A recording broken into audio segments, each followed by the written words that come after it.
if you still need a knife and a fire starter to survive out here in the wilderness after everything I've taught you, you might want to sit this one out. This video isn't for you. All I can say is if your survival strategy has you forcing your way against nature, you're not going to survive too well out there.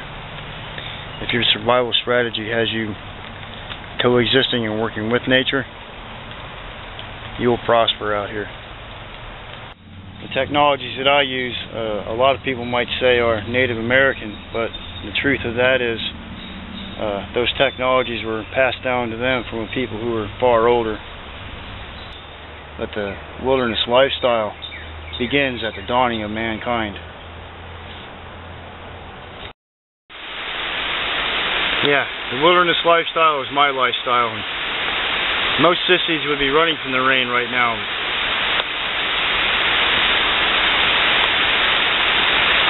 It's a beautiful day to me. Yeah, it's raining out here, so what? Everybody knows about this 3-piece stoneworking set that I have. See, it looks like a bird.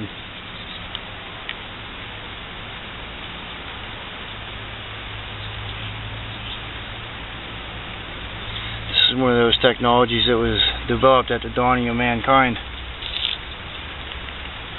And it's far older than the modern Native American that was said to exist here 14,000 years ago.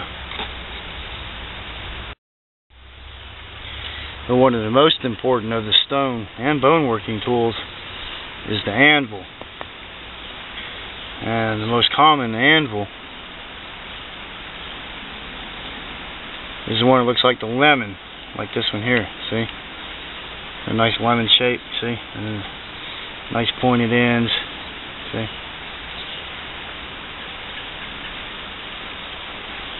Here's a larger one. And you see this prominent ridge right here? This line right here, of course you can see where it's been stressed. Yeah, that's where I've been breaking stuff on top of it.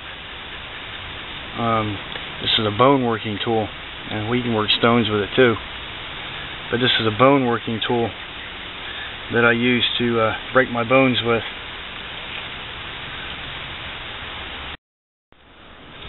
See, the thing about the anvil, with this prominent ridge right here, it allows you to take a bone like this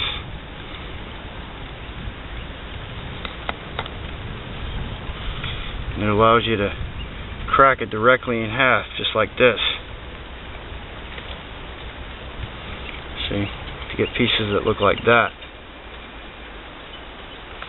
And without using this anvil to do it with, you can never get a piece like that. And quite simply what you do, leave this aside. Quite simply what you do is you decide where along the center here you want to break it. Put it on a nice stable area like that. You rest that bone on top of it. Yeah, carefully positioning your bone. And you take a hammer rock.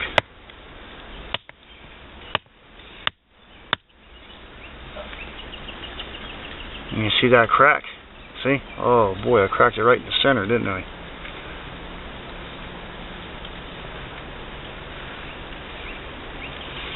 And very carefully position that.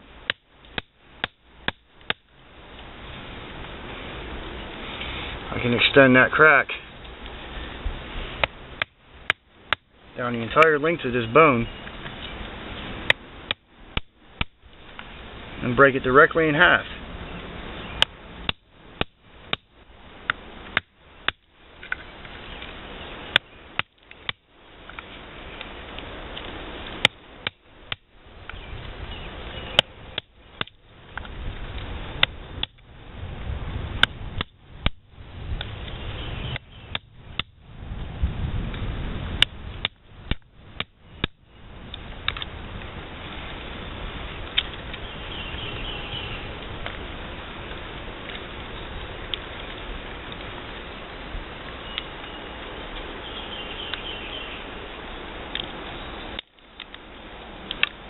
Yeah. What do you think about that? Try that with just pounding on a bone. Try that with just a hammer stone and trying to break it. Without the anvil, you would never get a piece like this, ever.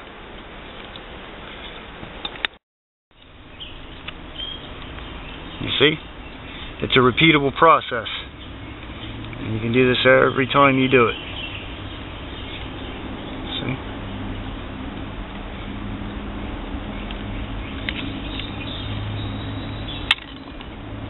See? Now this bone here was severely weathered, and yeah, it had some weather cracks in it. So I got a split right here that I didn't necessarily want. But actually it's a good thing, because if you'll look, there's a natural hole right here.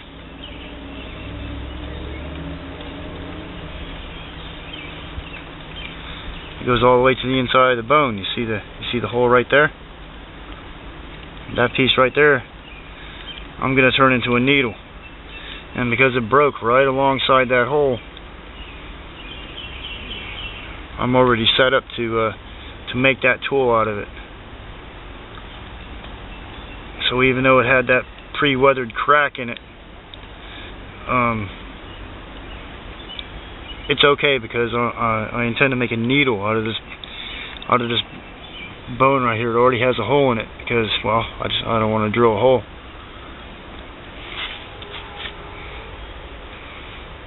This tool kind of made itself for me. See?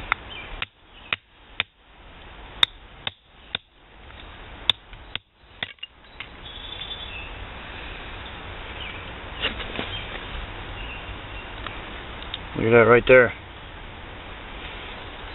And yeah, that kind of looks like a blunt edge right there, but actually it's broken off to an extremely razor sharp knife blade. So the anvil is a very important tool, and the anvil quite simply looks like a lemon. See, lemon shape. Doesn't get much easier than that.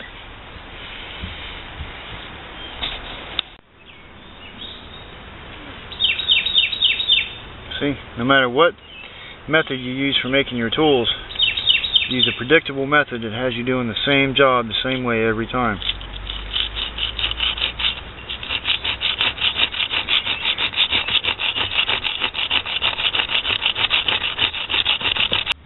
As you can see, I've honed this knife to a nice sharp edge, and because I left the outer layer intact, this gives me the sharpest possible knife that I can get. And I would prefer a broken edge right here, but honing this edge would be okay too. And this is a comfortable knife to use. See? It's got a nice handhold right there. And whatever cutting jobs I need to do, I can do with this knife.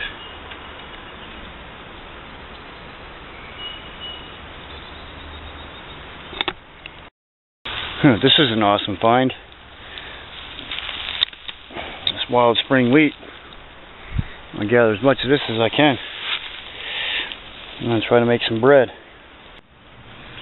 You can thresh wheat or pound it and get the seeds out of it, or you can take and pinch the seeds out between your finger and thumb. See how they just pop right out?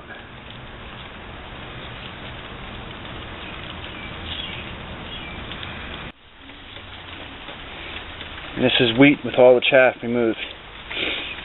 So now I'm ready to grind this up, and I'll show you how to do that.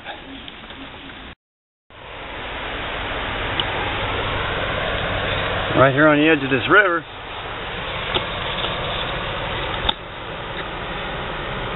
is an ancient Matatus, which Native Americans would have used to grind their grains in. And you can see But guess what? This Matatus is filthy from 150 years of not being used. It just collected dirt in it. And if I chose to use this, I would have to clean it out. And yeah, I really do need to grind my bread. The problem with using a large matet like this is I just have a small amount. It was kind of hard to grind a small amount of grain in something that was designed to use with volumes of grain.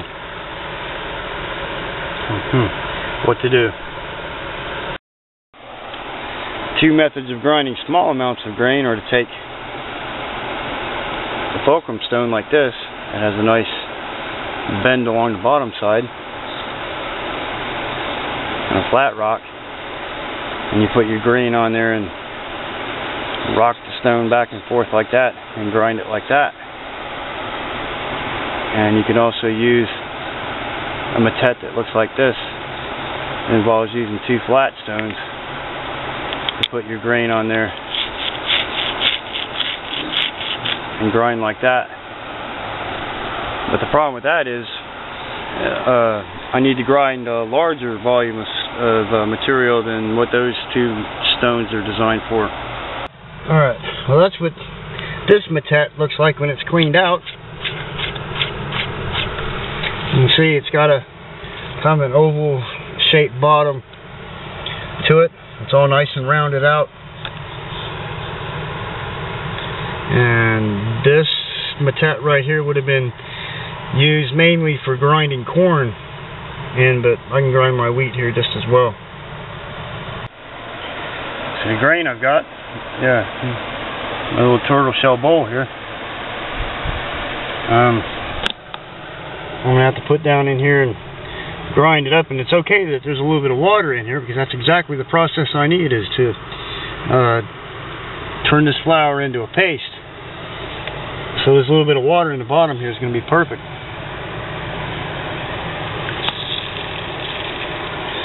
I can't just throw it all in there at one time. I got to put little bits at a time down in there. Just put a little bit of it like that. And, well, now I need to find a stone to grind it up with. And really what I want is a stone that's shaped very much like this hole right here. I need an elongated stone that's nice and round. So let me go get one of those, and we'll start grinding our wheat up into a flour. And as luck would have it, I found the exact stone that was used in this matet 150, 200 years ago.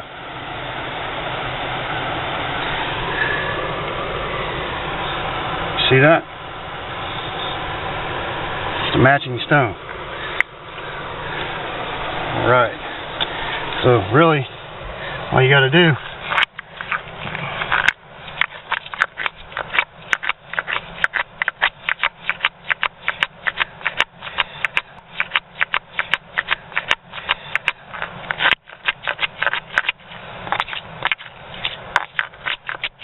to grind this up into bread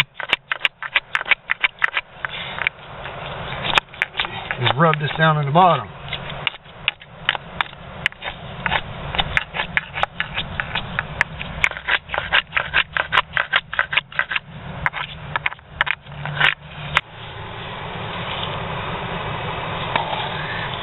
Yeah, see what I mean by a paste?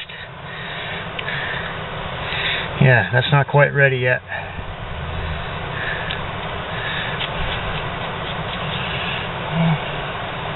And because I'm only thinking about grinding up enough of this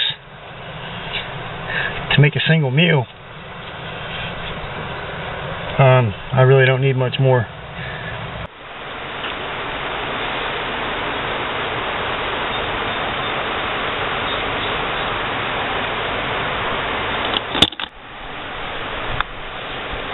Okay.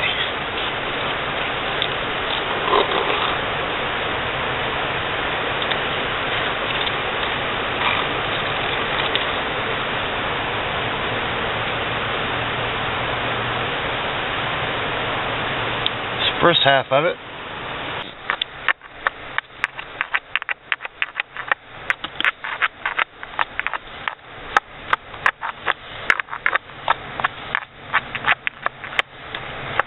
Yeah, it won't be long now. I'm almost done.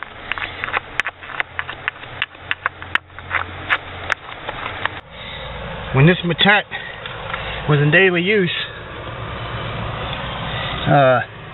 while grinding the grains up, this little crack in the stone right here was used to hold water, so the water could be added to the material being ground up in there, and it just made a perfect situation. And I'm really glad that the Native American people left this behind for me to find here and use today. And it's also a good thing that I was able to recognize it for what it was and put it to use. So that's an amazing thing. Because without this tool right here, I'd be having a really difficult time in getting this job done.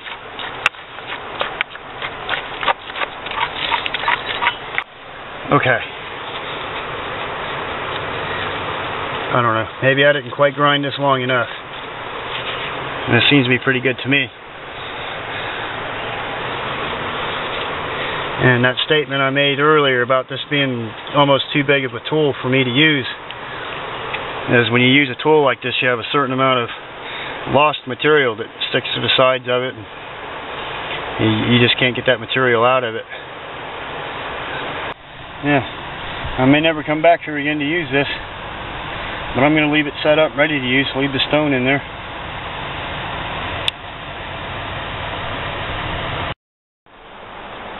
I've got such a small amount of stuff, I've decided to downsize my grill. I'm just using a little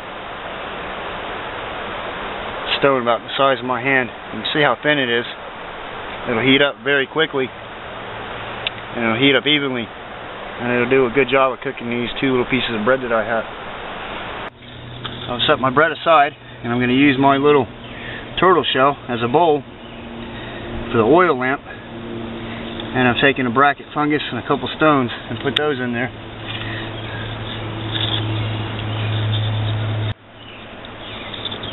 Okay, now that my grill's heating up,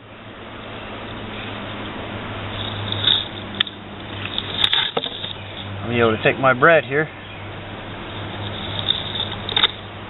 And yeah, this is just a pasty hand ground material, so it's kind of sticky. I don't have any dry flour to dry it off, anything like that. Instead of making two scones, I might just try to make a single scone out of this one.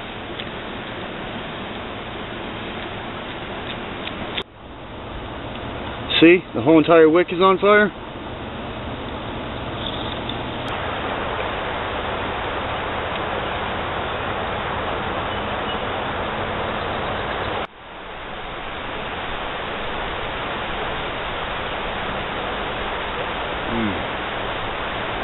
That tastes pretty good.